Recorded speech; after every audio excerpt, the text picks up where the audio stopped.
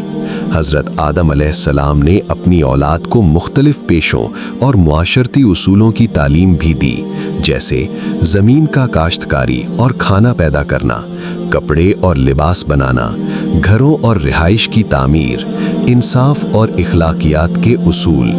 یوں حضرت آدم علیہ السلام نے نہ صرف روحانی تعلیم دی بلکہ انسانی زندگی کے عملی پہلوؤں کی بھی رہنمائی کی تاکہ انسانیت ایک مضبوط اور منظم معاشرت قائم کر سکے۔ حضرت آدم علیہ السلام کی زندگی کے آخری ایام میں اللہ تعالیٰ نے ان کے لیے ایک اور نعمت دی، حضرت شیس علیہ السلام کی ولادت۔ حضرت شیس علیہ السلام ان کے فرزند تھے جو بعد میں انسانیت کے لیے ہدایت اور رہنمائی کے راستے میں اہم کردار ادا کرنے والے تھے۔ حضرت آدم علیہ السلام نے اپنی اولاد میں سے حضرت شیس علیہ السلام کو اپنا جانشین مقرر کیا، انہیں علم، ہدایت اور اخلاق کی تربیت دی تاکہ وہ اپنی نسل کی رہنمائی کریں اور اللہ کی تعلیمات کو آگے منتقل کریں۔ حضرت آدم علیہ السلام نے اللہ تعالیٰ کی رحمت سے طویل عمر پائی۔ انہوں نے زمین پر کئی سال گزارے، اپنی اولاد کی تربیت کی، انہیں ہدایت دی اور انسانیت کے لیے رہنمائی کا عمل جاری رکھا۔ آخرکار حضرت آدم علیہ السلام کا وقت وفات آیا۔ اللہ تعالیٰ نے ان کی روح واپس اپنی جانب لے لی۔ ان کے انتقال کے بعد فرشتوں نے غسل دیا اور تدفین کی اور ان کی لاش کو احترام اور عزت کے ساتھ دفن کیا گیا۔ حضرت آدم علیہ السلام کی وفات کے بعد انسانیت کی نئی نسل حضرت شیس علیہ السلام کے ذریعے ہدایت اور نیکی کی راہ پر آگے بڑھنے لگی۔ یہ واقعہ ہمیں یہ سبق دیتا ہے کہ اللہ کی عطا کردہ زندگی کا مقصد علم، ہدایت اور انسانیت کی خدمت ہے۔ والدین کی تعلیم اور تربیت نسل در نسل انسانیت کی رہنمائی کا ذریعہ بنتی ہے۔ وفات کے بعد بھی انسان کی عزت اور اعمال باقی رہتے ہیں اور ان کے نقش قدم پر عمل کرنا سب کے لیے سبق ہوتا ہے۔ اگر ویڈیو اچھی لگی ہو تو ویڈیو کو لائک کر دیں اور مزید ایسے ویڈیوز دیکھنے کے لیے چینل کو سبسکرائب کر دیں۔